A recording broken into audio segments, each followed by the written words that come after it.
This little light of mine, I'm gonna let it shine.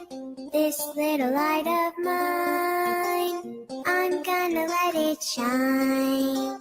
This little light of mine, I'm gonna let it shine. Every day, every day, every day, in every way, I'm gonna let my little light shine.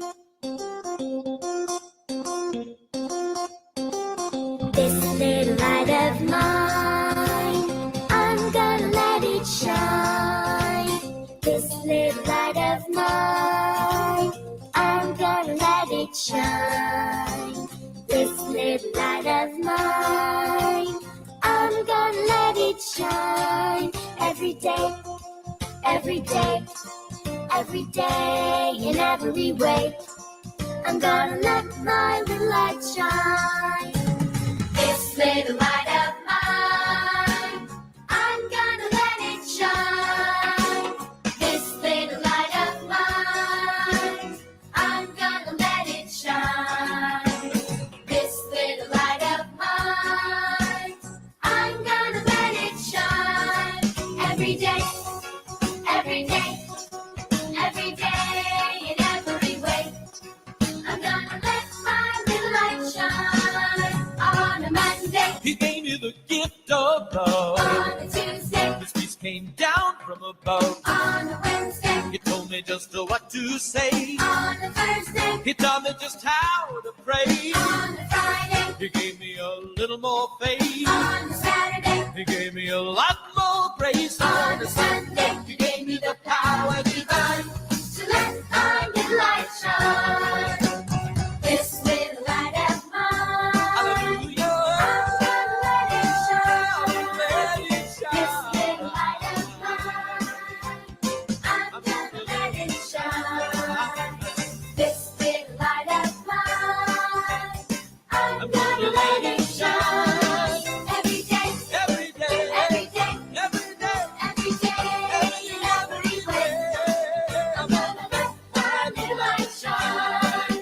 On a Monday, He gave me the gift of on love. a Tuesday, His peace came down from above. on a Wednesday, he told me just what to say. On a Thursday, He taught me just how to pray. on a Friday, He gave me a little more faith. on a Saturday, He gave me a lot more grace. on a Sunday, he gave me the power divine to let my little light shine. This little light of mine, I'm gonna let it shine. This little light of mine, I'm gonna let it shine. This little light of mine, I'm gonna let it shine. Every day, every day, every day, every day. every day, in every way, I'm gonna let my little light shine. I'm gonna let it shine.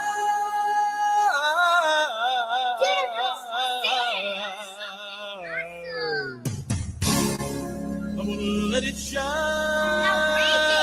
You got something.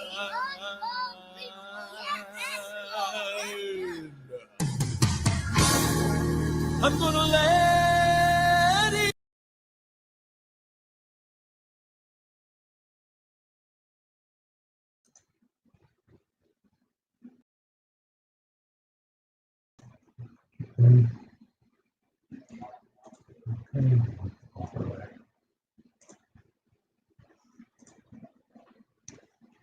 Hello, welcome to Children's Bible Story Time. I'm Miss Barbara. So happy you could join us today. My story today is back from the Old Testament again. We're going to read about Moses. Now, Moses was an Israelite, and the Israelite people at the time were kind of like slaves to the Egyptians. They were very poor.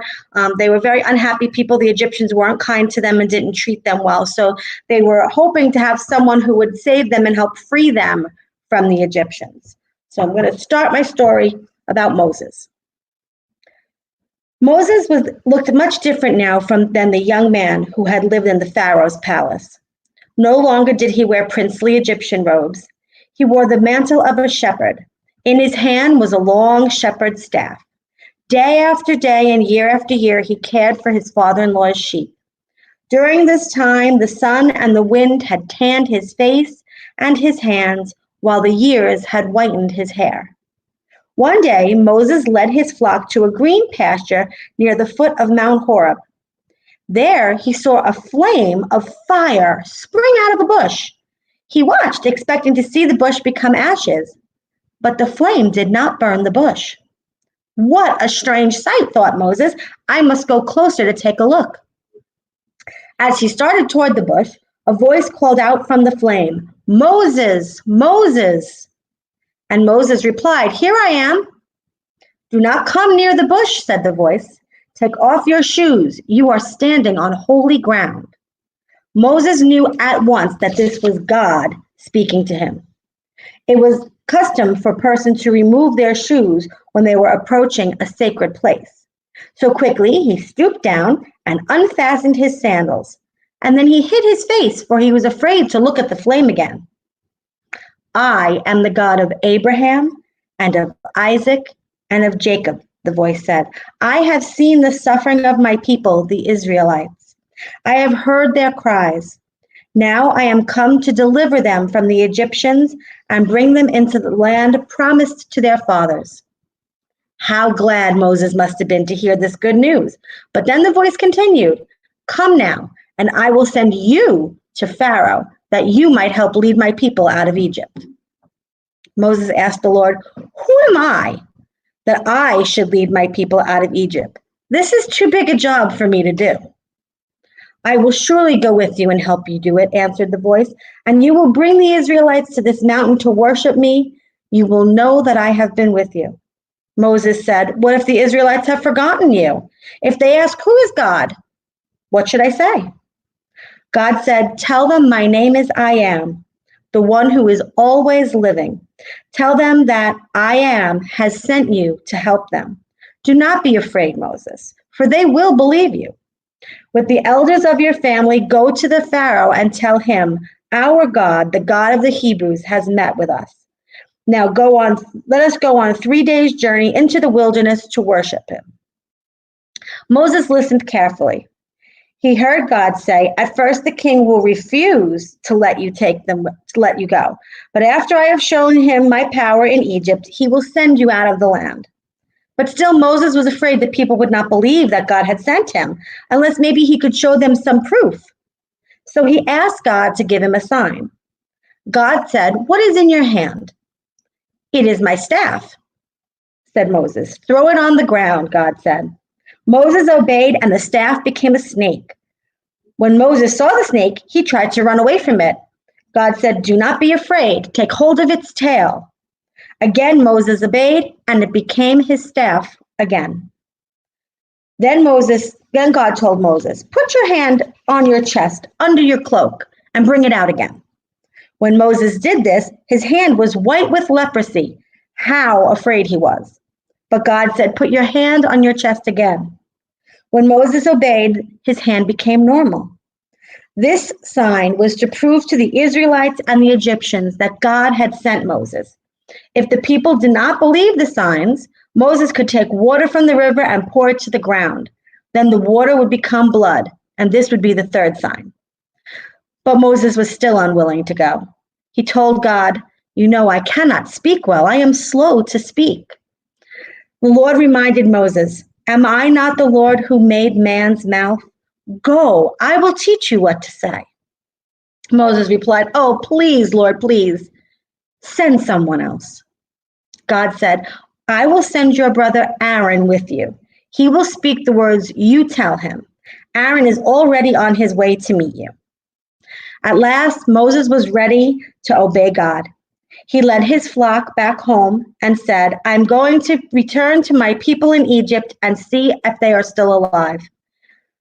God spoke again to Moses, "Return to Egypt now. Those who wanted to kill you are dead."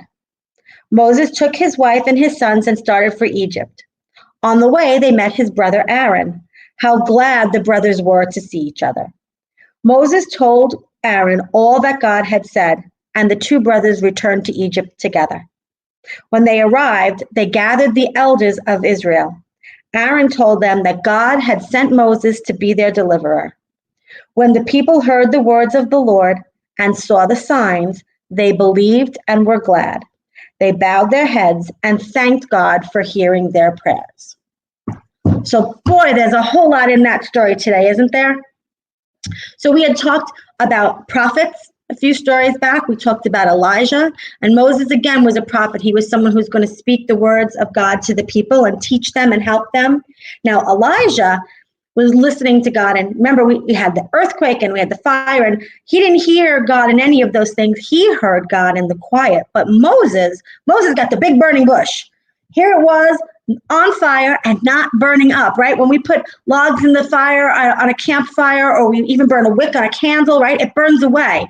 Here, this bush was staying perfect, but burning. So Moses was like, wow, this is crazy.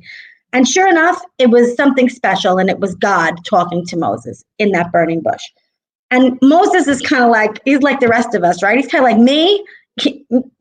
No, come on, God, you got the wrong guy, not me. I'm no good at this stuff. I can't go out and do this. It's too big a job. That's what he says. It's too big a job. Can't do it. God says, no. I'm going to give you signs to help you, right? I'm going to throw down your staff from your shepherd's staff, and it's going to turn into a snake. And then grab it again. It should be a poisonous snake. Now it's your staff again. And that's great. That's going to show the people it's me, right? And then Moses still isn't kind of sure, so he puts his hand inside his coat, and he takes it back out, and he's got leprosy. Remember, we talked about Jesus healing the lepers. Leprosy was a bad skin disease, and there it was. His hand had leprosy, and then he put it back inside, and boom, it's gone. So Moses is like, all right, these are great signs, but God, I don't speak well. Like, I'm not good to go out and speak in front of people. This is not something I'm good at. I can't do this. Choose someone else. You got the wrong guy. And God says, no. You're the right person, Moses. You're going to do this. I'm going to send someone to help you. I'm going to send your brother Aaron. Aaron will help you. He'll help you speak. He'll be the voice for you. I'll tell you the things to say. You'll talk with Aaron, and it'll all be great. I promise. I'm going to give you a helper. And that's what we have to remember in this story, that God's always with us. He's always there, but he sends helpers. He sends helpers so that when the plans that God has for us get difficult, we have someone with us. Someone who can help us, lots of someone's really, who help us grow and help us learn. Who are these people who are our helpers? Our moms and our dads, our grandparents, our teachers, our friends. These are the people that God sends to us to help us, just like he sent Aaron to Moses. So God is always with us. Remember that. We know God is always with us. But sometimes when we have something we need to do, we have to rely on our helpers. So it could be something big. It could be like when you're back at school, or when you're outside in the summer again and you're at the playground and someone is being a bully and you have to stand up for somebody, right? That's a big thing. Well, maybe you and your friend, you can have that God be God together and stand up together. Maybe it's something small. Maybe you're having a really hard time with homeschooling. Maybe you're just, math is not good at home and mom doesn't get it. You got your teacher. There's God helping you. So look for God in those helpers. Use those helpers for the things that you need. Sometimes it's going to be big things. Sometimes it's going to be little things, but God is always with us. So we can do anything if we know God is with us, right? So I hope you enjoyed today's Bible story.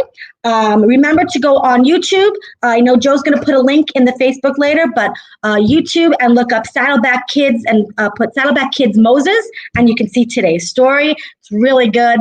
Gives you a little more of Moses when he was younger too. So it's a really great story. I hope you enjoyed it, and I hope you join me again next Saturday for our next Bible story. Bye guys. Have a great day.